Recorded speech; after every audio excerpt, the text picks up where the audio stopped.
ಪ್ರಪಂಚದ ಸ್ವಾಭಾವಿಕ ಸಸ್ಯವರ್ಗದ ಮುಂದುವರಿದ ಭಾಗ ಇದು ಆಗಿರುತ್ತದೆ. ಕಳೆದ ಸೆಷನ್ನಲ್ಲಿ ಸ್ವಾಭಾವಿಕ ಸಸ್ಯವರ್ಗದ ಅರ್ಥ, ಅದರ ನೇರ ಮತ್ತು ಪರೋಕ್ಷ ಉಪಯೋಗಗಳನ್ನು ಹಾಗೂ ಸ್ವಾಭಾವಿಕ ಸಸ್ಯವರ್ಗದ ವಿಧಗಳನ್ನು ತಿಳಿಸಲಾಗಿದೆ. ಇಂದಿನ ಒಂದು ಅವಧಿಯಲ್ಲಿ ಸ್ವಾಭಾವಿಕ ಸಸ್ಯವರ್ಗದ ವಿಧಗಳ ಸವಿಸ್ತಾರವಾದಂತಹ ವಿವರಣೆಯನ್ನು ನಾವು ತಿಳಿದುಕೊಳ್ಳೋಣ. Natural vegetation of the world. Types of natural vegetation.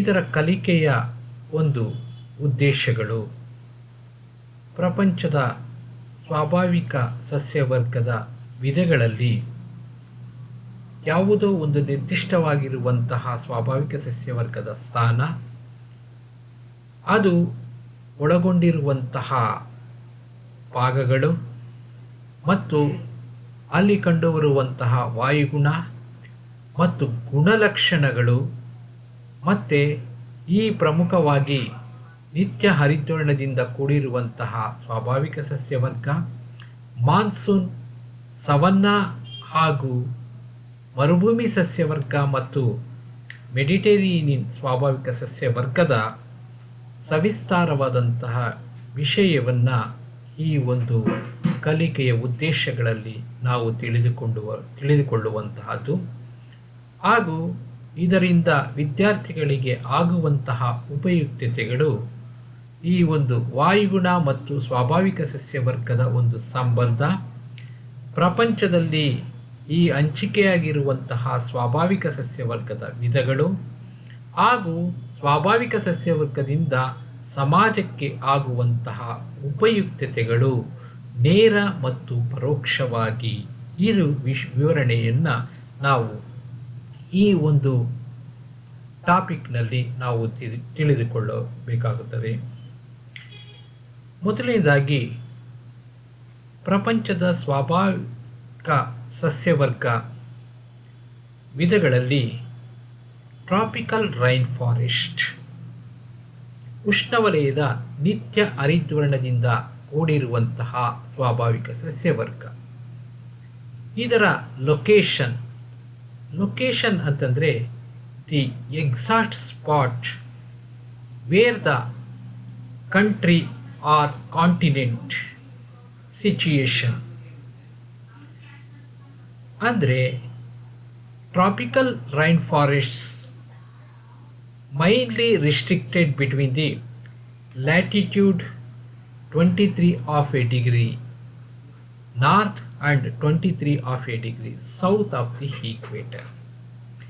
ಇದು ಸಮಭಾಜಕ ವೃತ್ತದ ಇಕ್ಕೆಲಗಳಲ್ಲಿ, ಅಂದರೆ 23.5 ಉತ್ತರ ಅಕ್ಷಾಂಶ ಹಾಗೂ 23.5 ದಕ್ಷಿಣ ಅಕ್ಷಾಂಶವನ್ನು ಒಳಗೊಂಡಿರುವಂತಹ ಸ್ಥಳಗಳಲ್ಲಿ ನೆಲೆಸಿರುವಂತಹ ಅರಣ್ಯ ಪ್ರದೇಶವೇ ನಿತ್ಯ ಹರಿದ್ವರ್ಣದಿಂದ ಕೂಡಿರುವಂತಹ ಸ್ವಾಭಾವಿಕ ಸಸ್ಯವರ್ಗ. ಇದನ್ನು ಆರ್ಟ್ವೆಟ್ ಸೆಲ್ವಾಸ್ ಅಂತ ಸಹ ಹೇಳಲಾಗುತ್ತೆ ಹಾಗೂ ಉಷ್ಣವಲಯದ ಮಳೆಯ ಕಾಡುಗಳು ಅಂತಲೂ ಸಹ ಇದನ್ನು ಹೇಳಲಾಗುತ್ತೆ. ಸಾಮಾನ್ಯವಾಗಿ ಇಂತಹ ಅರಣ್ಯಗಳು 900 ಮೀಟರ್ಗಿಂತ ಹೆಚ್ಚು ಎತ್ತರವಾಗಿರತಕ್ಕಂಥ ಪ್ರದೇಶಗಳಲ್ಲಿ ನೆಲೆಸಿರುತ್ತದೆ. ಹಾಗೂ ಈ ರೀತಿಯಾಗಿರುವಂತಹ ಅರಣ್ಯ ಪ್ರದೇಶಗಳನ್ನು ಒಳಗೊಂಡಿರುವಂತಹ ಸ್ಥಳಗಳನ್ನು ನಾವು ಗಮನಿಸಿದಾಗ Amazon river basin of south America, Dakshina America ಖಂಡದಲ್ಲಿ ಕಂಡುಬರುವಂತಹ ಪ್ರಪಂಚದ ಅತಿ ಉದ್ದವಾದ 2ನೇ ನದಿ ಎಂಬುದಾಗಿ ಹೆಗ್ಗಳಿಕೆಯನ್ನು ಪಡೆಕೊಂಡಿರುವ ಅಮೆಜಾನ್ ನದಿಯ ಸುತ್ತಮುತ್ತಲಿನ ಜಲನೇನ ಪ್ರದೇಶದಲ್ಲಿ ಕಂಡುಬರುವಂತಹದ್ದೇ ಅಮೆಜಾನ್ ಅರಣ್ಯ ಪ್ರದೇಶ ಅಥವಾ ಅಮೆಜೋನಿಯ ಅರಣ್ಯ ಪ್ರದೇಶ. ನಂತರ ಆಫ್ರಿಕಾ ಖಂಡದ ಕಾಂಗೋ ಬೇಸಿನ್ನಲ್ಲಿ ಇರುವಂತಹ ಅರಣ್ಯ ಪ್ರದೇಶ ಹಾಗೂ ಆಗ್ನೇಯ ಏಷ್ಯಾದ ಇಂಡೋನೇಷ್ಯಾ ಮತ್ತು ಮಲೇಷಿಯಾ ರಾಷ್ಟ್ರಗಳಲ್ಲಿ ಕಂಡುಬರತಕ್ಕಂತಹ ಒಂದು ಅರಣ್ಯ ಪ್ರದೇಶವೇ ಈ ಒಂದು ನಿತ್ಯ ಹರಿದ್ವರ್ಣದಿಂದ ಕೂಡಿರತಕ್ಕಂತಹ ಅಥವಾ ಸದಾಕಾಲ ಈ ಒಂದು ಹಸಿರಿಂದ ಕೂಡಿರತಕ್ಕಂಥ ಸ್ವಾಭಾವಿಕ ಸಸ್ಯವರ್ಗ ಆಗಿದೆ. ಈ ಸ್ವಾಭಾವಿಕ ಸಸ್ಯವರ್ಗದ ಗುಣವಿಶೇಷತೆಗಳು ಭೌಗೋಳಿಕವಾಗಿ ನಾವು ಅರ್ಥ ವಿವರಣೆಯನ್ನು ನೀಡೋದಾದರೆ, ಒಂದು ಉಷ್ಣಾಂಶ ಹೇಗಿರುತ್ತೆ ಈ ಭಾಗದಲ್ಲಿ ಎಂಬುದಾಗಿ ಗಮನಿಸಿದಾಗ, ಇಡೀ ವರ್ಷ ಪೂರ್ತಿ ಸರಾಸರಿಯಾಗಿ 21 ರಿಂದ 27 ಡಿಗ್ರಿ ಸೆಂಟಿಗ್ರೇಡ್ ಅಷ್ಟು ಉಷ್ಣಾಂಶವನ್ನು ಒಳಗೊಂಡಿದೆ. ಹಾಗೂ ಇದರ ಒಂದು ವ್ಯತ್ಯಾಸ 5 ಡಿಗ್ರಿ ಸೆಂಟಿಗ್ರೇಡ್ ಅಷ್ಟು ವ್ಯತ್ಯಾಸ ಕಂಡುಬರುತ್ತೆ. ಯಾವುದೇ ಕಾರಣಕ್ಕೂ ಸಹ ಇಲ್ಲಿ ಕನಿಷ್ಠ ಪ್ರಮಾಣದ ಉಷ್ಣಾಂಶ ವರ್ಷದ ಯಾವುದೇ ಅವಧಿಯಲ್ಲಿ ದಾಖಲಾಗುವುದಿಲ್ಲ. ಹಾಗೂ ಮಳೆ ಈ ಒಂದು ಇಡೀ ವರ್ಷ ಪೂರ್ತಿ ಮಳೆಯನ್ನು ಪಡೆದುಕೊಳ್ಳುವಂತಹ ಒಂದು ಪ್ರದೇಶ ಆಗಿದೆ. ಈ ಪ್ರದೇಶದಲ್ಲಿ ಈ ಒಂದು ವಾರ್ಷಿಕವಾಗಿ 200 ಸೆಂಟಿಮೀಟರ್ಗಿಂತಲೂ ಸಹ ಹೆಚ್ಚು ಪ್ರಮಾಣದ ಈ ಒಂದು ಮಳೆಯನ್ನು ಪಡೆದುಕೊಳ್ಳುವಂತಹ ಪ್ರದೇಶ ಆಗಿದೆ. ಈ rainfall is A conventional type of the rainfall ಎಂಬುದಾಗಿ ಇದನ್ನು ಹೇಳಲಾಗುತ್ತೆ. ಅಂದರೆ ಬೆಳಗಿನ ಅವಧಿಯಲ್ಲಿ ಗರಿಷ್ಠ ಪ್ರಮಾಣದ ಉಷ್ಣಾಂಶ ಹಾಗೂ ಸಂಜೆ ಅಥವಾ ಮಧ್ಯಾಹ್ನದ 3 ಗಂಟೆಯ ತರುವಾಯ ಈ ಒಂದು ಮಳೆ ಬೀಳುವಂತಹ ಪ್ರತೀತಿ ಪ್ರತಿನಿತ್ಯವೂ, ಅಂದರೆ ವರ್ಷದ 365 ದಿನಗಳೂ ಸಹ ಈ ಭಾಗದಲ್ಲಿ ಕಂಡುಬರುವುದರಿಂದ ಇದನ್ನು ಸೀಸನ್ಲೆಸ್ ರೀಸನ್ ಅಂತ ಹೇಳಲಾಗುತ್ತೆ, ಅಥವಾ ಋತುಭೇದಗಳು ಇಲ್ಲದೇ ಇರತಕ್ಕಂತಹ ಪ್ರದೇಶ ಎಂಬುದಾಗಿ ಹೇಳಲಾಗುತ್ತೆ. ಇಲ್ಲಿ ಕಂಡುಬರತಕ್ಕಂತಹ ಮಳೆಯ ವಿಧವೇ ಪರಿಸರಣ ರೀತಿಯಲ್ಲಿ ಅಥವಾ ಕನ್ವೆನ್ಷನಲ್ ಟೈಪ್ ಆಫ್ ರೈನ್ಫಾಲ್ ಅಂತ ಕರಿತೀವಿ. ವಾರ್ಷಿಕವಾಗಿ 200 ಸೆಂಟಿಮೀಟರ್ಗಿಂತ ಹೆಚ್ಚು ಪ್ರಮಾಣದ ಮಳೆ ಬೀಳುತ್ತೆ. ಮತ್ತು ಇಲ್ಲಿನ ಸ್ವಾಭಾವಿಕ ಸಸ್ಯವರ್ಗವನ್ನು ನಾವು ಗಮನಿಸಿದಾಗ, ಇಲ್ಲಿ ಗಟ್ಟಿ ಮರಗಳಿಂದ ಕೂಡಿರತಕ್ಕಂತಹ ಸ್ವಾಭಾವಿಕ ಸಸ್ಯವರ್ಗ ಕಂಡುಬರುತ್ತೆ. ಈ hardwood trees like rosewood, teak, sal, ebony and mahogany are the common trees are found here ಅಂತ ಕರೀತಾರೆ. ಅಂದರೆ ಇಲ್ಲಿ ಸಾಮಾನ್ಯವಾಗಿ ಟೀಕ್, ಎಬೋನಿ, ಮಹಾಗನಿ ಮೊದಲಾಗಿರತಕ್ಕಂತಹ ಸ್ವಾಭಾವಿಕ ಸಸ್ಯವರ್ಗ, ಅಂದರೆ ಸುಮಾರು ಕನಿಷ್ಠ ಅಂದರೂ 40 ಮೀಟರ್ಗಿಂತಲೂ ಹೆಚ್ಚು ಎತ್ತರವಾಗಿರತಕ್ಕಂತಹ ಸ್ವಾಭಾವಿಕ ಸಸ್ಯವರ್ಗ ಈ ಒಂದು ಪ್ರದೇಶದಲ್ಲಿ ಈ ಒಂದು ಬೆಳವಣಿಗೆ ಆಗತಕ್ಕಂಥದ್ದು. ಸಾಕಷ್ಟು ಎತ್ತರವಾಗಿ ಬೆಳೆಯತಕ್ಕಂತಹ ಒಂದು ಗಿಡ ಮರಗಳ ಒಂದು ಸಮೂಹವನ್ನು ಈ ಪ್ರದೇಶದಲ್ಲಿ ನಾವು ನೋಡಲಿಕ್ಕೆ ಸಾಧ್ಯತೆ ಆಗುತ್ತೆ. ಇನ್ನು ವೈಲ್ಡ್ ಲೈಫ್ ಅಂದರೆ ಇಲ್ಲಿ ಇರತಕ್ಕಂತಹ ವನ್ಯಜೀವಿಗಳು, ಇಲ್ಲಿ ಸಾಮಾನ್ಯವಾಗಿ ಈ ಅನೇಕ ವಿಧವಾಗಿರತಕ್ಕಂತಹ ಮಂಕಿಗಳು ಮತ್ತು ಅನೇಕ ವಿಧವಾಗಿರತಕ್ಕಂತಹ ಬರ್ಡ್ಸ್ ಅಂತಂದರೆ ಪಕ್ಷಿಗಳು ಮತ್ತು ನೀರಾನೆಗಳು ಮತ್ತು ಈ ಒಂದು ಅನೇಕ ವಿಧವಾಗಿರತಕ್ಕಂತಹ ಕಪ್ಪೆಗಳು ಮತ್ತು ಜಲಚರ ಜೀವಿಗಳಾಗಿರುವಂತಹ ಕ್ರೊಕೊಡೈಲ್ಸ್ ಹಾಗೂ ಪ್ರಪಂಚದಲ್ಲಿ ಅತ್ಯಂತ ಉದ್ದವಾಗಿರುವಂತಹ ಹಾವುಗಳಲ್ಲಿ ಒಂದಾಗಿರುವಂತಹ ಅನಕೊಂಡ ಎಂಬುವಂತಹ ಹಾವು ಸರೀಸೃಪ ಜಾತಿಗೆ ಸೇರಿರುವಂತಹ ಪ್ರಾಣಿ ವರ್ಗ ಈ ಪ್ರದೇಶದಲ್ಲಿ ಜಲಚರ ಜೀವಿಗಳು ಹಾಗೂ ಅನೇಕ ವಿಧವಾಗಿರತಕ್ಕಂತಹ ಈ ದಟ್ಟವಾದಂತಹ ಕಾನನಗಳಲ್ಲಿ ಇರುವಂತಹ ಈ ಪ್ರಾಣಿ ವರ್ಗ ಈ ಭಾಗದಲ್ಲಿ ಕಂಡುಬರುತ್ತದೆ. ಇಲ್ಲಿ ಕಂಡುಬರುವಂತಹ ಅರಣ್ಯ ಪ್ರದೇಶಗಳನ್ನು ಹಾಟ್ ವೆಟ್ ಸೆಲ್ವಾಸ್ ಅನ್ನುವಂತಹ ಅರ್ಥದಲ್ಲಿ ಹೇಳಲಾಗುತ್ತೆ. ಸೆಲ್ವಾಸ್ ಅನ್ನುವಂತಹದ್ದು it is a derived from the Spanish word. ಮತ್ತು ಇದನ್ನು ಕ್ರಾಡಲ್ಸ್ ಆಫ್ ದಿ ಡೈವರ್ಸಿಟಿ ಎಂಬುದಾಗಿ ಹೇಳಲಾಗುತ್ತೆ. ವೈವಿಧ್ಯತೆಯ ತೊಟ್ಟಿಲುಗಳು, ಅನೇಕ ರೀತಿಯಾಗಿರುವಂತಹ ವೈವಿಧ್ಯತೆಗಳನ್ನು ಈ ಅರಣ್ಯ ಪ್ರದೇಶದಲ್ಲಿ ನಾವು ನೋಡಲಿಕ್ಕೆ ಸಾಧ್ಯತೆ ಆಗುತ್ತೆ. ಯಾವುದೇ ಅವಧಿಯಲ್ಲೂ ಸಹ ಮರಗಿಡಗಳಲ್ಲಿ ಕಂಡುಬರುವಂತಹ ಎಲೆಗಳು ಅದು ಈ ಒಂದು ಉದುರಿ ಹೋಗುವುದಿಲ್ಲ. ಆ ಗುಣವಿಶೇಷತೆಯಿಂದ ಕೂಡಿರತಕ್ಕಂಥ ಸ್ವಾಭಾವಿಕ ಸಸ್ಯವರ್ಗ ಇಲ್ಲಿ ಕಂಡುಬರುತ್ತೆ. ಆದ್ದರಿಂದ ಈ ಒಂದು ಅರಣ್ಯವನ್ನು ಎವರ್ಗ್ರೀನ್ ಫಾರೆಸ್ಟ್ ಎಂಬುದಾಗಿ ಹೇಳಲಾಗುತ್ತೆ. ಅಂದರೆ ಸದಾ ಕಾಲ ಹಸಿರಿನಿಂದ ಕೂಡಿರುವಂತಹ ಸ್ವಾಭಾವಿಕ ಸಸ್ಯವರ್ಗ ಎಂಬುದಾಗಿ ಹೇಳಬಹುದು. ಮತ್ತು ಅನೇಕ ಜಾತಿಗೆ ಸೇರಿರತಕ್ಕಂತಹ ಅನೇಕ ವಿಧವಾಗಿರತಕ್ಕಂತಹ ಗಿಡಮರಗಳ ಒಂದು ಸಮೂಹವೇ ಈ ಪ್ರದೇಶದಲ್ಲಿ ಕಂಡುಬರುತ್ತೆ. ಉದಾಹರಣೆಗೆ ದಕ್ಷಿಣ ಅಮೇರಿಕಾ ಖಂಡದಲ್ಲಿ ಕಂಡುಬರುವಂತಹ ಅಮೆಜೋನಿಯಾ ಅರಣ್ಯ ಪ್ರದೇಶ, ಅಂದರೆ ಅಮೆಜಾನ್ ನದಿಯ ಸುತ್ತಮುತ್ತಲು ಇರುವಂತಹ ಅರಣ್ಯ ಪ್ರದೇಶವನ್ನೇ ಅಮೆಜೋನಿಯಾ ಅರಣ್ಯ ಪ್ರದೇಶ ಎಂಬುದಾಗಿ ಹೇಳಲಾಗುತ್ತೆ. ಈ ಪ್ರದೇಶದಲ್ಲಿ 1 ಚದರ ಕಿಲೋಮೀಟರಷ್ಟು ಪ್ರದೇಶದಲ್ಲಿ 400ಕ್ಕಿಂತ ಹೆಚ್ಚು ವಿಧವಾಗಿರುವಂತಹ ಗಿಡಮರಗಳ ಸಮೂಹವೇ ಕಂಡುಬರುತ್ತದೆ. ಆದ್ದರಿಂದ ಈ ಒಂದು ವಿಶಿಷ್ಟವಾಗಿರತಕ್ಕಂತಹ ಅರಣ್ಯ ಪ್ರದೇಶ ಸದಾಕಾಲ ಹಸಿರಿನಿಂದ ಕೂಡಿರುವಂತಹ ಅರಣ್ಯ ಪ್ರದೇಶ ಎಂಬುದಾಗಿ ಹೇಳಲಾಗುತ್ತೆ. ಮತ್ತು ಆ ಒಂದು ಮರಗಿಡಗಳು ಸಾಕಷ್ಟು ಎತ್ತರವಾಗಿತ್ತು ಮತ್ತು ಅನೇಕ ಕೊಂಬೆ ರೆಂಬೆಗಳನ್ನು ಒಳಗೊಂಡಿರುವಂತಹದ್ದು. ಆದರೆ ದುರಾದೃಷ್ಟವಶಾತ್ ಇಲ್ಲಿನ ವಾತಾವರಣ ಅಥವಾ ವಾಯುಗುಣ ಈ ಒಂದು ಅನಾರೋಗ್ಯಕರವಾಗಿರತಕ್ಕಂತಹ ವಾಯುಗುಣವನ್ನು ಒಳಗೊಂಡಿರುವಂತಹ ಒಂದು ಪ್ರದೇಶ ಇದು ಆಗಿರುವಂತಹದ್ದು. ನಿತ್ಯ ಹರಿದ್ವರ್ಣದ ಅರಣ್ಯಗಳ ಗುಣವಿಶೇಷತೆಗಳಲ್ಲಿ ಮತ್ತೊಂದು ಪ್ರಮುಖವಾಗಿರತಕ್ಕಂತಹದ್ದು ಇಲ್ಲಿ ಕಂಡುಬರುವಂತಹ ಮರಗಿಡಗಳು ಮೇಲ್ಚಪ್ಪರದ ರೀತಿಯಲ್ಲಿ ಕಂಡುಬರುತ್ತೆ. ಅಂದರೆ ಮೇಲ್ಭಾಗದಲ್ಲಿ ಸಾಕಷ್ಟು ಎತ್ತರವಾಗಿ ಬೆಳೆದು ಅಲ್ಲಿ ಇರತಕ್ಕಂತಹ ಎಲೆಗಳು ಮತ್ತು ಅವುಗಳ ರೆಂಬೆ ಕೊಂಬೆಗಳು ಚಪ್ಪರದಂತೆ ಸುತ್ತಲೂ ಸಹ ಎಣೆದುಕೊಂಡು ಸೂರ್ಯ ರಶ್ಮಿಯು ಒಳಭಾಗವನ್ನು ಪ್ರವೇಶಿಸಿದಂತಹ ರೀತಿಯಲ್ಲಿ ಮರಗಿಡಗಳ ಒಂದು ಸಮೂಹ ಕಂಡುಬರುತ್ತದೆ. ಆದ್ದರಿಂದ ಈ ಅರಣ್ಯಗಳು ನೆಲೆಸಿರತಕ್ಕಂತಹ ಪ್ರದೇಶವನ್ನು ರೀಸನ್ಸ್ ಆಫ್ ಟ್ವಿಲೈಟ್ ಅಂತ ಕರೀತಾರೆ. ಅಂದರೆ ಈ ಒಂದು ನಸು ಬೆಳಕಿನ ಪ್ರದೇಶ, ಸೂರ್ಯ ರಶ್ಮಿಯೂ ಸಹ ಭೂಮಿಯ ತಳಭಾಗವನ್ನು ಮುಟ್ಟುವುದಿಲ್ಲ. ಅಷ್ಟರ ಮಟ್ಟಿಗೆ ಅರಣ್ಯ ಸಂಪನ್ಮೂಲ ಸಮೃದ್ಧವಾಗಿರುತ್ತೆ. ಅಷ್ಟು ದಟ್ಟವಾಗಿರುವಂತಹ ಒಂದು ಅರಣ್ಯ ಪ್ರದೇಶ ಈ ಭಾಗದಲ್ಲಿ ಕಂಡುಬರುವಂತಹ ವಿಶೇಷತೆ. ಮತ್ತು ಹೆಚ್ಚು ಗಟ್ಟಿ ಮರಗಳಿಂದ ಕೂಡಿರುವಂತಹ ಮರಗಿಡಗಳ ಸಮೂಹವೇ ಇಲ್ಲಿ ಕಂಡುಬರುತ್ತೆ. ಇಲ್ಲಿ ಮುಖ್ಯವಾಗಿ ತೇಗ, ಸಾಲ್, ಎಬೋನಿ, ಮಹಾಗನಿ ಮೊದಲಾಗಿರತಕ್ಕಂತಹ ಗಟ್ಟಿಯ ಮರಗಳ ಒಂದು ಸಮೂಹವೇ ಈ ಭಾಗದಲ್ಲಿ ಕಂಡುಬರುತ್ತೆ. ಆದರೆ ಈ ಒಂದು ಪ್ರದೇಶದಲ್ಲಿ ಕಂಡುಬರುವಂತಹ ಅರಣ್ಯಗಳಲ್ಲಿ ಈ ಜನಸಾಂದ್ರತೆ ಹಾಗೂ ಜನಸಂಖ್ಯೆಯ ಪ್ರಮಾಣ ಬಹಳಷ್ಟು ಕಡಿಮೆ.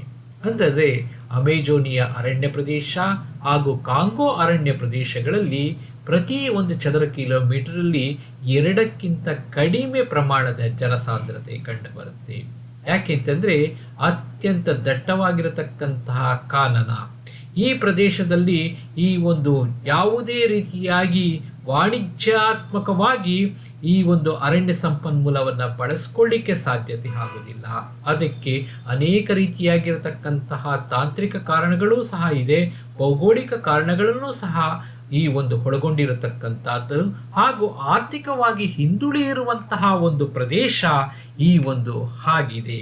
ಹಾಗೂ ಇಲ್ಲಿ ಇರತಕ್ಕಂತಹ ಜನಸಾಮಾನ್ಯರು ಅರಣ್ಯ ಪ್ರದೇಶಗಳಲ್ಲಿ ಇರುವಂತಹ ಕೆಲವೊಂದು ಬುಡಕಟ್ಟಿನ ಜನಾಂಗ ಜನಸಂಖ್ಯೆಯ ಒಂದು ಕಡಿಮೆ ಪ್ರಮಾಣದ ಒಂದು ಹಂಚಿಕೆ ಹಾಗೂ ಈ ಒಂದು ರಸ್ತೆ ಸಾರಿಗೆ ಅಥವಾ ಸಾರಿಗೆ ವ್ಯವಸ್ಥೆಯ ಅನಾನುಕೂಲತೆಯಿಂದ ಈ ಪ್ರದೇಶದಲ್ಲಿ ಈ ಒಂದು ವಾಣಿಜ್ಯಾತ್ಮಕವಾಗಿ ಈ ಪ್ರದೇಶದಲ್ಲಿ ಬೆಳವಣಿಗೆ ಆಗಲಿಕ್ಕೆ ಸಾಧ್ಯತೆ ಇಲ್ಲದೇ ಇರುವಂತಹದ್ದು ಈ ಒಂದು ನಿತ್ಯ ಹರಿದ್ವರ್ಣದಿಂದ ಕೂಡಿರತಕ್ಕಂತಹ ಅರಣ್ಯ ಪ್ರದೇಶದ ಮತ್ತೊಂದು ಪ್ರಮುಖವಾದಂತಹ ಗುಣ ವಿಶೇಷತೆ ಆಗಿದೆ. ನಿತ್ಯ ಹರಿದ್ವರ್ಣ ಸಸ್ಯವರ್ಗದ ಒಂದು ನೋಟವನ್ನು ನಾವು ಈ ಚಿತ್ರದಲ್ಲಿ ನೋಡುತ್ತಿದ್ದೇವೆ. ರೆಂಬೆ ಕೊಂಬೆಗಳು ಸಾಕಷ್ಟು ಅಕ್ಕಪಕ್ಕದಲ್ಲೇ ಎಷ್ಟು ಎತ್ತರವಾಗಿ ಬೆಳೆದುಕೊಂಡು ಆ ಮೇಲ್ಚಪ್ಪರದಂತೆ ಕಂಡುಬರುವಂತಹ ಸಸ್ಯವರ್ಗ ಈ ಪ್ರದೇಶದಲ್ಲಿ ಇರುವಂತಹದ್ದು ಆಗಿದೆ. ಮತ್ತು ಈ ಒಂದು ಟ್ರಾಪಿಕಲ್ ರೈನ್ ಫಾರೆಸ್ಟ್ನ ಮತ್ತೊಂದು ಪ್ರಮುಖವಾಗಿರತಕ್ಕಂಥ ಮರಗಳ ವಿಶೇಷತೆ ಅಂತಂತಂದರೆ ಅವುಗಳು ಈ ಒಂದು plants grow in 3 distinct layer ಅಂತ ಕರೀತಾರೆ. ಒಂದು ಎಮರ್ಜೆಂಟ್ ಅಂತ ಹೇಳ್ತೀವಿ, ಅಂದರೆ ಹೆಚ್ಚು ಎತ್ತರ ಬೆಳೆಯತಕ್ಕಂಥದ್ದು, ಸುಮಾರು ಹೆಚ್ಚು ಕಡಿಮೆ 40 ರಿಂದ 50 ಮೀಟರಷ್ಟು ಎತ್ತರಕ್ಕೆ ಬೆಳೆಯುವಂತಹ ಈ ಒಂದು ಸಸ್ಯವರ್ಗ. ಹಾಗೂ ಈ ಒಂದು ಸುಮಾರು ಗಿಡಗಂಟೆಗಳು ಅದು ತಳಭಾಗದಲ್ಲಿ ಅವು ಹರಡಿಕೊಂಡಿರುವಂತಹ ಈ ಒಂದು ಗಿಡಗಂಟಿಗಳು ಹಾಗೂ ಕ್ಯಾನೋಪಿ ಎಂಬುದಾಗಿ ಈ 3 ರೀತಿಯಾಗಿ ಆ ಮರಗಿಡಗಳು ಹಂಚಿಕೆಯಾಗಿರತಕ್ಕಂಥದ್ದು. ಅಂದರೆ ಈ ಒಂದು ತಳಭಾಗದಲ್ಲಿ ಗಿಡಗಂಟಿಗಳ ಸಮೂಹವೇ ಹೆಚ್ಚಾಗಿ ಕಂಡುಬರುತ್ತೆ. ಮಧ್ಯಭಾಗದಲ್ಲಿ ಸಾಕಷ್ಟು ವಿಸ್ತಾರವಾಗಿ ಹರಡಿರತಕ್ಕಂತಹ ಎಲೆಗಳಿಂದ ಕೂಡಿರುವಂತಹ ಒಂದು ಸಸ್ಯವರ್ಗ ಆಗಿರುತ್ತೆ. ಹಾಗೂ ಸುಮಾರು ಎಮರ್ಜೆಂಟ್ ಅಂತಂದರೆ ಹೆಚ್ಚು ಎತ್ತರವಾಗಿ ಬೆಳೆದಿರುವಂತಹ ಸಸ್ಯವರ್ಗ ಈ ಭಾಗದಲ್ಲಿ ಇರುವಂತಹ ನಿತ್ಯ ಹರಿದ್ವರ್ಣ ಸ್ವಾಭಾವಿಕ ಸಸ್ಯವರ್ಗದ ಒಂದು ಗುಣ ವಿಶೇಷತೆ ಆಗಿರುತ್ತೆ. ನಂತರ ಎರಡನೆಯದಾಗಿ ಈ ಒಂದು ಟ್ರಾಪಿಕಲ್ ಮಾನ್ಸೂನ್ ಫಾರೆಸ್ಟ್, ಅಂದರೆ ಉಷ್ಣವಲಯದ ಮಾನ್ಸೂನ್ ಅರಣ್ಯ ಪ್ರದೇಶ ಅಥವಾ ಈ ಒಂದು ಉಷ್ಣವಲಯದ ಎಲೆ ಉದುರುವಂತಹ ಸ್ವಾಭಾವಿಕ ಸಸ್ಯವರ್ಗ ಎಂಬುದಾಗಿ ಇದನ್ನು ಹೇಳಲಾಗುತ್ತೆ. ಈ ಒಂದು ಸ್ವಾಭಾವಿಕ ಸಸ್ಯವರ್ಗ ಇದರ ಒಂದು ಸ್ಥಾನೀಕರಣ ಮತ್ತು ಹಂಚಿಕೆಯಾಗಿರತಕ್ಕಂಥ ಸ್ಥಳ ಮತ್ತು ವಾಯುಗುಣದ ಪರಿಸ್ಥಿತಿಯ ಒಂದೊಂದು ಅಂಶಗಳನ್ನು ನಾವು ತಿಳಿದುಕೊಳ್ಳಬೇಕಾಗುತ್ತೆ. ಇದರ ಒಂದು ಸ್ಥಾನ, the tropical monsoon forest can be found in areas 5° and 25° north and south of the equator ಅಂತ ಹೇಳ್ತೀವಿ. ಅಂದರೆ ಎರಡು ಗೋಳಾರ್ಧಗಳಲ್ಲಿ 5° ಉತ್ತರದಿಂದ 5° ದಕ್ಷಿಣ ಮತ್ತು 5°ಯಿಂದ 25° ಉತ್ತರ ಹಾಗೂ ದಕ್ಷಿಣ ಅಕ್ಷಾಂಶಗಳಲ್ಲಿ ಕಂಡುಬರತಕ್ಕಂಥ ಪ್ರದೇಶ ಏನಿದೆ ಅದು ಈ ಒಂದು ಮಾನ್ಸೂನ್ ಎಲೆ ಉದುರುವಂತಹ ಸ್ವಾಭಾವಿಕ ಸಸ್ಯವರ್ಗ. ಇದು ಉಷ್ಣವಲಯದಲ್ಲಿ ನೆಲೆಸಿರುವಂತಹ ಒಂದು ವಿಶೇಷತೆ. ಸಾಮಾನ್ಯವಾಗಿ ಈ ಒಂದು ಪ್ರದೇಶಗಳು ಈ ಅರಣ್ಯಗಳು ಇರುವಂತಹ ಪ್ರದೇಶಗಳನ್ನು ಗಮನಕ್ಕೆ ತೆಗೆದುಕೊಂಡಾಗ ಭಾರತ ಒಂದು ಪ್ರಮುಖವಾದಂತಹ ಹಾಗೂ ಮಾದರಿಯಾದಂತಹ ಉದಾಹರಣೆಯಾಗಿದೆ. ಹಾಗೂ ಈ ಒಂದು ದಕ್ಷಿಣ ಮತ್ತು ಈ ಒಂದು ಆಗ್ನೇಯ ಏಷ್ಯಾದ ರಾಷ್ಟ್ರಗಳಲ್ಲಿ ಮತ್ತು ಉತ್ತರ ಆಸ್ಟ್ರೇಲಿಯಾ ಮತ್ತು ಈ ಒಂದು ಮಧ್ಯ ಅಮೆರಿಕಾದ ರಾಷ್ಟ್ರಗಳಲ್ಲಿ ಈ ರೀತಿಯಾಗಿರುವಂತಹ ಈ ಒಂದು ಅರಣ್ಯ ಪ್ರದೇಶಗಳು ಅಷ್ಟೇ ಅಲ್ಲದೆ ಆಫ್ರಿಕಾ ಖಂಡದ ಕೆಲವೊಂದು ಭಾಗಗಳಲ್ಲೂ ಸಹ ಈ ರೀತಿಯಾಗಿರುವಂತಹ ಅರಣ್ಯ ಪ್ರದೇಶಗಳನ್ನು ನಾವು ನೋಡಲಿಕ್ಕೆ ಸಾಧ್ಯತೆ ಆಗುತ್ತೆ. ಮತ್ತು ಇಲ್ಲಿನ ವಾಯುಗುಣದ ಪರಿಸ್ಥಿತಿಯಲ್ಲಿ ಪ್ರಮುಖವಾಗಿರತಕ್ಕಂತಹದ್ದು ಅಂದರೆ ಇಲ್ಲಿ ಸುಮಾರು 20 ರಿಂದ 25 ಸೆಂಟಿಗ್ರೇಡ್ಷ್ಟು ಉಷ್ಣಾಂಶ ವಾರ್ಷಿಕವಾಗಿ ಕಂಡುಬರುತ್ತೆ. ಹಾಗೂ ವಾರ್ಷಿಕವಾಗಿ 200 ಸೆಂಟಿಮೀಟರ್ಗಿಂತಲೂ ಕಡಿಮೆ ಪ್ರಮಾಣದ ಮಳೆಯನ್ನು ಪಡೆದುಕೊಳ್ಳುವಂತಹ ಒಂದು ಪ್ರದೇಶ ಇದು ಆಗಿದೆ. ಮತ್ತೆ ಸ್ವಾಭಾವಿಕ ಸಸ್ಯವರ್ಗವನ್ನು ಗಮನಕ್ಕೆ ತೆಗೆದುಕೊಂಡಾಗ ಇಲ್ಲಿ ಬೆಲೆ ಬಾಳುವಂತಹ ಶ್ರೀಗಂಧ ಮತ್ತೆ ತೇಗ, ಒನ್ನೆ, ಎಬೋನಿ ಮತ್ತೆ ಬಿದಿರು ಮೊದಲಾಗಿರತಕ್ಕಂತಹ ಸ್ವಾಭಾವಿಕ ಸಸ್ಯವರ್ಗ ಸಾಮಾನ್ಯವಾಗಿ ಈ ಪ್ರದೇಶದಲ್ಲಿ ಕಂಡುಬರುತ್ತೆ. ಜೊತೆಗೆ ಇಲ್ಲಿರುವಂತಹ ಪ್ರಾಣಿ ಸಮೂಹ ಈ ಒಂದು ಸಿಂಹ, ಚಿರತೆ, ಆನೆಗಳು, ಅನೇಕ ವಿಧವಾಗಿರತಕ್ಕಂತಹ ಈ ಒಂದು ವಾನರ ಸಾಮ್ರಾಜ್ಯ ಮತ್ತು ಅನೇಕ ವಿಧವಾಗಿರತಕ್ಕಂತಹ ಇತರ ಪ್ರಾಣಿ ವರ್ಗವೂ ಸಹ ಈ ಒಂದು ಭಾಗದಲ್ಲಿ ಹಂಚಿಕೆಯಾಗಿರುವಂತಹದ್ದು ಅಥವಾ ನೆಲೆಸಿರತಕ್ಕಂತಹ ಒಂದು ವಿಶೇಷತೆ. ಮಾನ್ಸೂನ್ ಅರಣ್ಯ ಪ್ರದೇಶದ ಗುಣವಿಶೇಷತೆಗಳಲ್ಲಿ ಇದು ಈ ಅರಣ್ಯಗಳು ನೆಲೆಸಿರುವಂತಹದ್ದು ಋತುಭೇದಗಳು ಬದಲಾವಣೆಯಾಗಿರುವಂತಹ ಸ್ಥಳದಲ್ಲಿ ನೆಲೆಸಿರುವಂತಹದ್ದು. ಮತ್ತು ಈ ಒಂದು ಹಾಟ್ ವೆಟ್ ಒಣ ಮತ್ತು ತೇವಯುತವಾಗಿರುವಂತಹ ವಾತಾವರಣ ಮತ್ತು ಮೃದುವಾಗಿರುವಂತಹ ಹಾಗೂ ಒಣ ಹವೆಯಿಂದ ಕೂಡಿರುವಂತಹ ಒಂದು ಚಳಿಗಾಲದ ಒಂದು ಪರಿಸ್ಥಿತಿಯನ್ನು ಒಳಗೊಂಡಿರುವಂತಹದ್ದು. ಮತ್ತು ಈ ಕೆಲವು ಅವಧಿಯಲ್ಲಿ ವರ್ಷದ ಕೆಲವು ಅವಧಿಯಲ್ಲಿ ಆ ಗಿಡ ಮರಗಳ ಒಂದು ಎಲೆಗಳು ಉದುರುವಂತಹದ್ದು ಕಂಡುಬರುತ್ತೆ. ಏಕೆಂತಂದರೆ because of the scarcity of the rainfall or the scarcity of the water ಅಂತ ಹೇಳಲಾಗುತ್ತೆ. ಮತ್ತು ಇಲ್ಲಿ ಇರುವಂತಹ ಅರಣ್ಯ ಸಂಪನ್ಮೂಲಗಳು ಬಹಳಷ್ಟು ಈ ಒಂದು ದಟ್ಟವಾಗಿದ್ದರೂ ಸಹ ಈ ಒಂದು ವಾಣಿಜ್ಯದ ದೃಷ್ಟಿಯಿಂದ ಶೋಷಣೆಗೆ ಒಳಗಾಗುವಂತಹ ಅರಣ್ಯ ಪ್ರದೇಶವೇ ಇದು ಆಗಿದೆ. ಏಕೆಂತಂದರೆ ಈ ಒಂದು ಸಾರಿಗೆ ಸಂಪರ್ಕ ವ್ಯವಸ್ಥೆ ಅತಿ ಹೆಚ್ಚು ಜನಸಾಂದ್ರತೆಯಿಂದ ಕೂಡಿರತಕ್ಕಂತಹ ಪ್ರದೇಶಗಳು ಹಾಗೂ ಈ ಒಂದು ಸಾಮಾನ್ಯವಾಗಿ ಕೈಗೆಟುಕುವಂತಹ ಸಾರಿಗೆ ಸೌಲಭ್ಯ, ಈ ಎಲ್ಲ ಸೌಲಭ್ಯಗಳಿಂದಲೂ ಸಹ ಈ ಪ್ರದೇಶದ ಅರಣ್ಯ ಸಂಪನ್ಮೂಲ ಈ ಒಂದು ವಾಣಿಜ್ಯದ ದೃಷ್ಟಿಯಲ್ಲಿ ಶೋಷಣೆಗೆ ಒಂದು ಒಳಗಾಗುವಂತಹದ್ದು ಅಥವಾ exploitation of these forest is possible ಅಂತ ನಾವು ಹೇಳಲಿಕ್ಕೆ ಸಾಧ್ಯತೆ ಆಗುತ್ತೆ.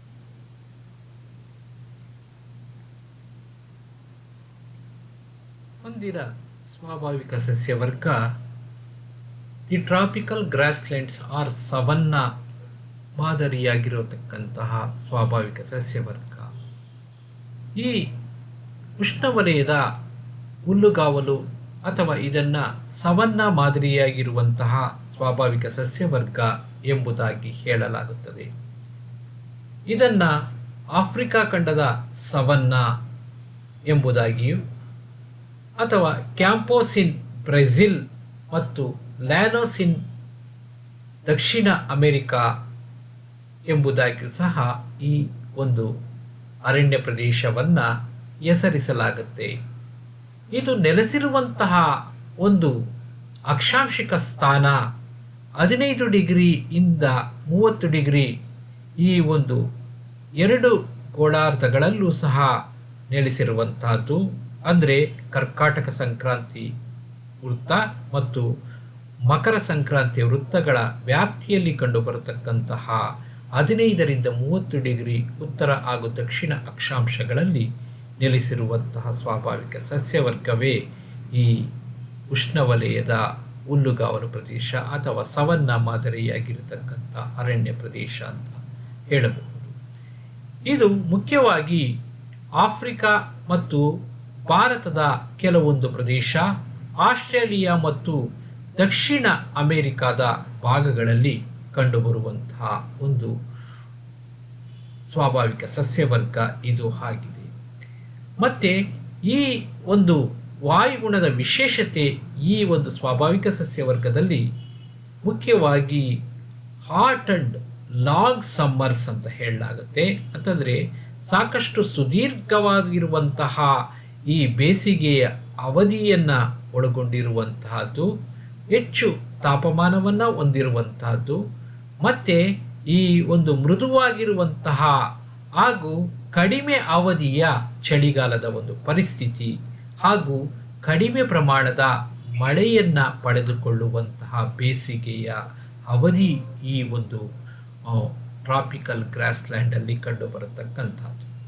ಮತ್ತು ಇಲ್ಲಿನ ಸ್ವಾಭಾವಿಕ ಸಸ್ಯವರ್ಗ ಮುಖ್ಯವಾಗಿ ಈ ಒಂದು ಉಷ್ಣಪೋಷಿತ ಸಸ್ಯವರ್ಗ ಆಗಿರುತ್ತೆ. ಮುಖ್ಯವಾಗಿ ಅಕೇಶಿಯಾ ಮತ್ತು ಬಾಟಲ್ ಟ್ರೀಸ್ ಅಂತ ಕರೀತಾರೆ.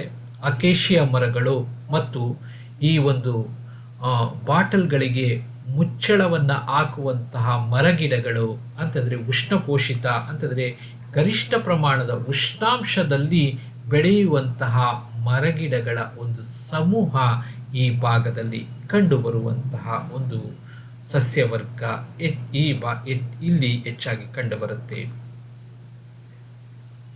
ಮತ್ತು ಇಲ್ಲಿನ ಪ್ರಾಣಿ ವರ್ಗವನ್ನು ಗಮನಕ್ಕೆ ತೆಗೆದುಕೊಂಡಾಗ ಇಲ್ಲಿ ಹೆಚ್ಚಾಗಿ ಸಿಂಹಗಳು, ಹುಲಿಗಳು ಮತ್ತು ಈ ಆನೆಗಳು, ಜಿರಾಫೆ, ಜೀಬ್ರಾ ಮೊದಲಾಗಿರತಕ್ಕಂತಹ ಕ್ರೂರ ಮೃಗಗಳು ಏನಿದೆ ಆ ಪ್ರಾಣಿ ವರ್ಗ ಹೆಚ್ಚಾಗಿ ಕಂಡುಬರುತ್ತೆ. ಮತ್ತು ಅದೇ ರೀತಿಯಾಗಿ ಆಸ್ಟ್ರಿಚ್, ಎಮು ಮತ್ತು ಇನ್ನೂ ಅನೇಕ ರೀತಿಯಾಗಿರತಕ್ಕಂತಹ ಪ್ರಾಣಿ ವರ್ಗದ ಒಂದು ಹಂಚಿಕೆಯೂ ಸಹ ಈ ಭಾಗದಲ್ಲಿ ಇರುವಂತಹದ್ದು. ಮತ್ತು ಈ ಒಂದು ಅರಣ್ಯ ಸಂಪನ್ಮೂಲದ ಅಂದರೆ ಸವನ್ನಾ ಮಾದರಿಯಾಗಿರತಕ್ಕಂತಹ ಅರಣ್ಯ ಸಂಪನ್ಮೂಲದ ಗುಣವಿಶೇಷತೆಗಳು ಈ ರೀತಿಯಾಗಿ ಕಂಡುಬರುತ್ತದೆ. ಟ್ರಾಪಿಕಲ್ ಗ್ರಾಸ್ಲ್ಯಾಂಡ್ಸ್ ಅದರ ಹೆಸರೇ ಸೂಚಿಸುವಂತೆ ಹುಲ್ಲುಗಾವಲು ಪ್ರದೇಶ, ಸುಮಾರು 3ರಿಂದ 4 ಮೀಟರ್ಷ್ಟು ಎತ್ತರಕ್ಕೆ ಬೆಳೆಯುವಂತಹ ಹುಲ್ಲು ಈ ಪ್ರದೇಶದಲ್ಲಿ ಕಂಡುಬರುತ್ತೆ. ಇದನ್ನು ಎಲಿಫೆಂಟ್ ಗ್ರಾಸ್ ಎಂಬುದಾಗಿಯೂ ಸಹ ಹೇಳಲಾಗುತ್ತೆ.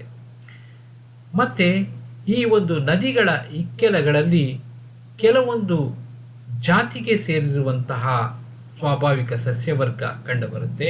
ಅದರಲ್ಲಿ ಮುಖ್ಯವಾಗಿ ಅಕೇಶಿಯ ಮರಗಳು, ಬಾವೋಬಾಬ್ ಎಂಬತಕ್ಕಂತಹ ಸಸ್ಯವರ್ಗ ಈ ಪ್ರದೇಶದಲ್ಲಿ ಕಂಡುಬರುತ್ತೆ. ಮತ್ತು ಇಲ್ಲಿನ ಒಂದು ವಾತಾವರಣ ಯಾವುದೇ ಕಾರಣಕ್ಕೂ ಸಹ ಈ ಸಮೃದ್ಧವಾಗಿರುವಂತಹ ವ್ಯವಸಾಯಕ್ಕೆ ಯೋಗ್ಯಕರವಾಗಿಲ್ಲ ಮತ್ತು ಪಶುಪಾಲನೆಗೂ ಸಹ ಯೋಗ್ಯವಾಗಿಲ್ಲ. ಮತ್ತು ಈ ಒಂದು ಆರ್ಥಿಕವಾಗಿ ಈ ಒಂದು ಪ್ರದೇಶ ಹಿಂದುಳಿದಿರುವಂತಹದ್ದು ಆಗಿರುತ್ತೆ. ಮುಂದಿನ ಸ್ವಾಭಾವಿಕ ಸಸ್ಯವರ್ಗ ಮರುಭೂಮಿ ಸಸ್ಯವರ್ಗ. ಮರುಭೂಮಿ ಅದರ ಹೆಸರೇ ಸೂಚಿಸುವಂತೆ ವಿಸ್ತಾರವಾದ ಮರಳಿನ ರಾಶಿಯನ್ನು ಒಳಗೊಂಡಿರುವಂತಹದ್ದು.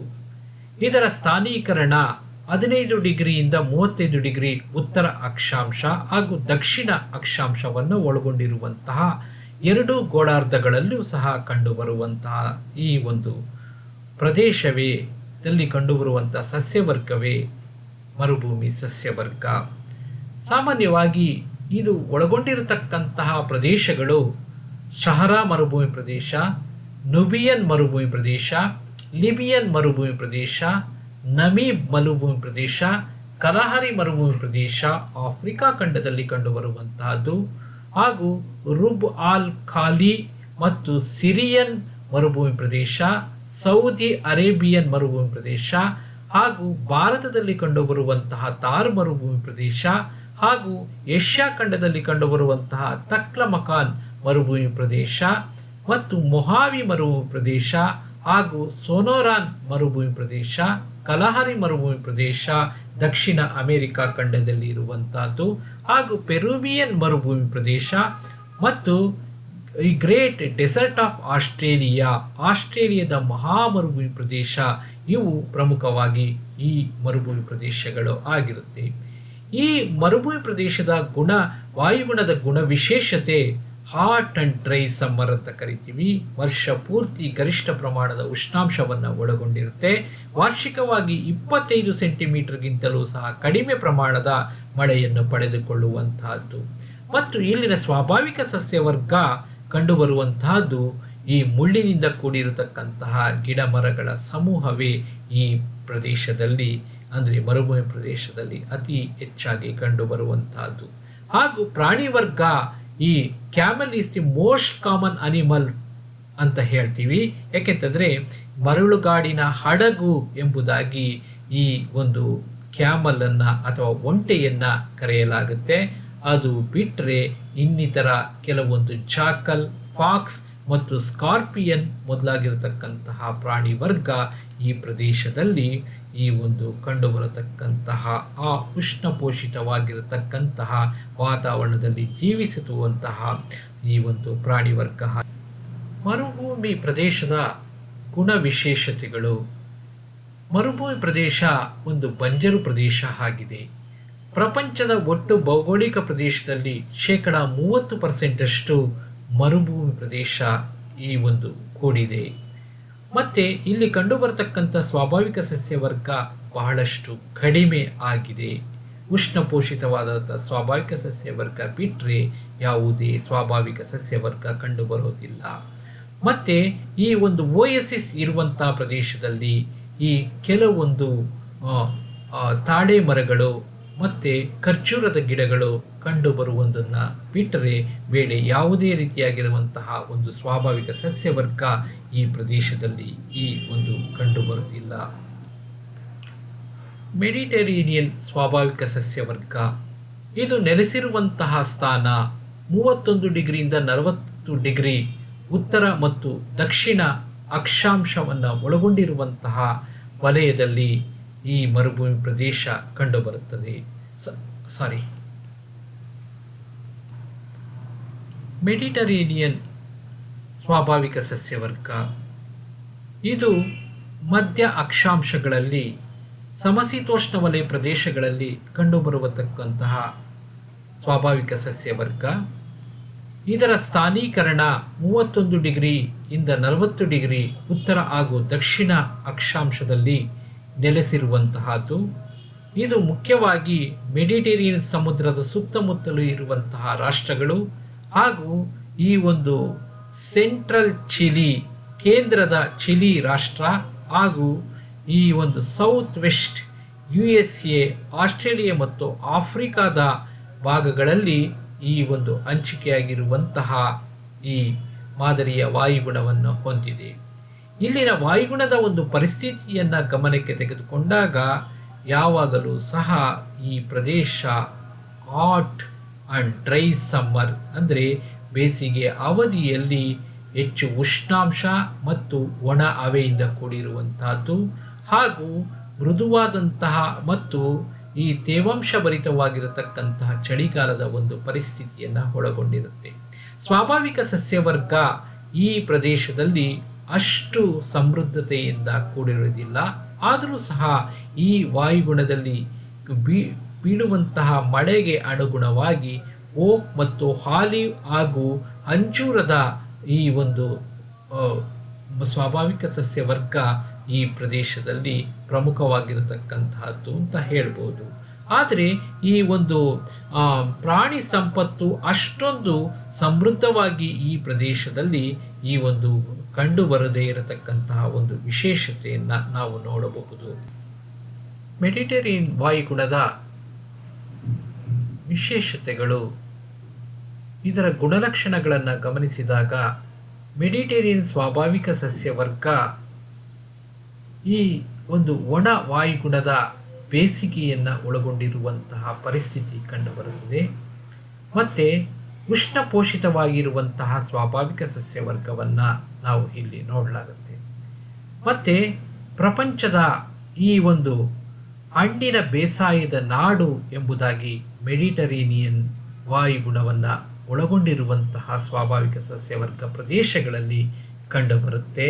ಮತ್ತು ಈ ಒಂದು ಸಿಟ್ರಸ್ ಅಂದರೆ ಹುಳಿಯಿಂದ ಕೂಡಿರುವಂತಹ ಈ ಕಿತ್ತಳೆ ಹಣ್ಣುಗಳು ಮತ್ತು ಅಂಜೂರದ ಹಣ್ಣುಗಳು ಮತ್ತು ಆಲಿವ್ ಹಣ್ಣುಗಳನ್ನು ಹಾಗೂ ದ್ರಾಕ್ಷಿಯನ್ನು ಯಥೇಚ್ಛವಾಗಿ ಈ ಒಂದು ಇಲ್ಲಿ ಬೆಳೆಯಲಾಗುತ್ತೆ. ಇಲ್ಲಿನ ಈ ಪ್ರದೇಶವನ್ನು ದಿ ಲ್ಯಾಂಡ್ ಆಫ್ ವೈನ್ ಎಂಬುದಾಗಿ ಕರೀತಾರೆ. ಅಂದರೆ ದ್ರಾಕ್ಷಾರಸದ ನಾಡು ಎಂಬುದಾಗಿಯೂ ಸಹ ಈ ಪ್ರದೇಶವನ್ನು ಈ ಒಂದು ಹೆಸರುವಾಸಿಯನ್ನು ಪಡ್ಕೊಂಡಿದೆ. ಮುಂದಿನ ಸೆಷನ್ನಲ್ಲಿ ಉಳಿದ ಸ್ವಾಭಾವಿಕ ಸಸ್ಯವರ್ಗದ ಸವಿಸ್ತಾರ ವಿವರಣೆಯನ್ನು ನೀಡಲಾಗುತ್ತದೆ.